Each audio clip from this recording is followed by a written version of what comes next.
Welcome back to Miles Around. It's time for our second in the driver's seat, and we're going to take a look at this. It's the 2008 Mercury Mariner.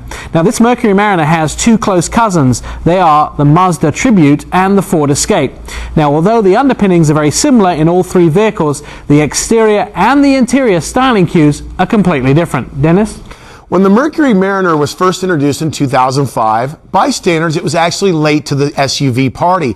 Everyone knows why they like small SUVs. They sit up high, they're easy to see out of, and they have all the advantages that an SUV has without the weight or the poor fuel mileage.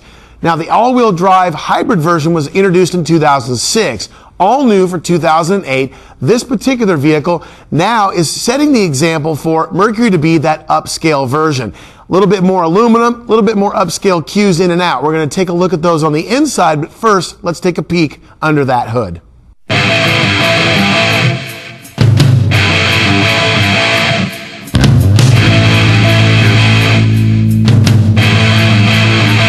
So now we have the hood open, I can see here that this is a V6 engine. It's a 3-litre, and there's two other possible engines you can get in this type of vehicle. There's the 4-cylinder, and then of course the hybrid electric.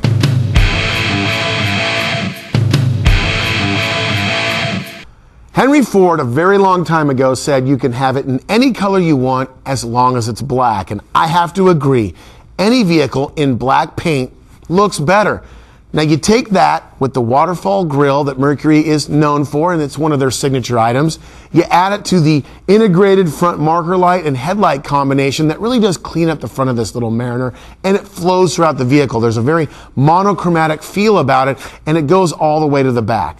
I'll tell you some things I really like about this vehicle. They have standard increasing gradients of tints in the windows. It gets darker as you go from front to back. Also, those 17-inch brushed aluminum wheels. You get the nice brushed aluminum roof rack, and the proportions of this vehicle are really nice and clean. In fact, it's one of the best overall proportioned vehicles I've seen in a very long time.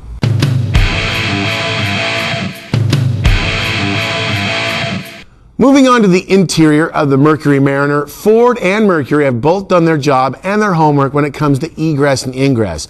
Very easy to get in and out of the vehicle, shapely doors that make it easy for a guy even my height to jump on the inside. Now, when you're talking about a little attribute that it has is the fact that you have no optional third row, but plenty of room in the back. There is plenty of room in the back, but in the back there is lots of things in here that I could do with, and some things are missing that I need. For instance, there's no handles to grab, but there is adjustable seat belts for height of somebody.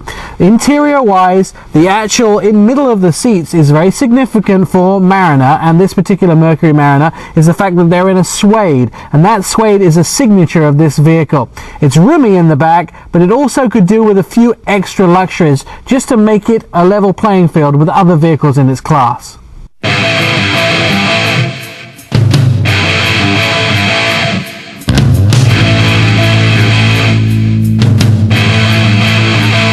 Now that we're in the driver's seat, you see some of what Nick was just talking about even as you sit here and look at the gauge cluster and the dash, that two-tone effect.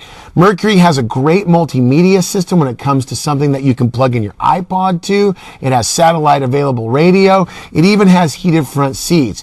Command of the road is there. They've moved the HVAC controls up a little higher so you're not looking so far down while you're traveling down the highway. And it does have great seats, great contour, great back support. That for me is very important when driving a vehicle. And of course it has power windows, power door locks, and all the little goodies you expect in a Mercury. For me, I like the feel, though there's one thing missing, and I'll get to that when we get to our 2 ups and 1 down.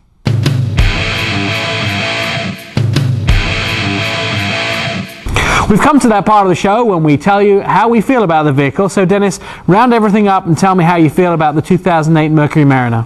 Well, my first up would be this. I really do like the looks. I think that they're aggressive, yet upscale. The use of aluminum, both inside and out, the nice standard wheels really do round out a vehicle that looks more expensive than it really is. My other up would be this, ease of drive. You know, it has a nice feel on the road. You don't feel as if you're lumbering along in a giant Suburban, and I think the buyers that are looking at these vehicles don't want that. There's nothing wrong with a Suburban, but I don't think a lot of people that have 12 kids need a Mariner.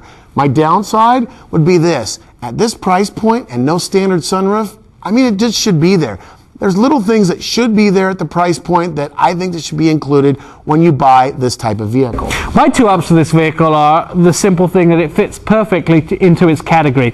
I'm actually in the market for this sort of mid-sized SUV, and this is one of the vehicles I'm considering because it meets all the needs it should do in its category. My second up for this vehicle is again the exterior styling. I think the new styling for 08 is absolutely wonderful, and this vehicle has perfect proportions throughout. My down for this vehicle is something on the interior, and that is there's a lot of stuff in there that you need and some extra stuff, but there's a few key items missing, like the grab handles up top and a couple of other things. So I think they almost got it perfect, but there's a couple of things that you should have got into it.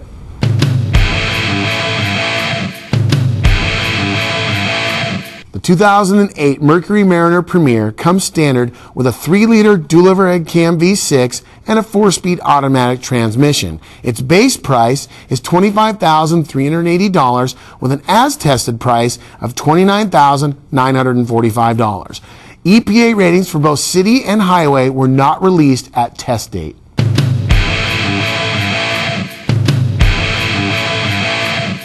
Here are the guys that make miles around possible. The Russ Auto Group, Baxter Auto Parts, Northside Ford, Ray Reese Dealerships, 4-Wheel Parts Performance Center, Grand Prix Imports, and J. Lee's Auto Group. Thanks, guys.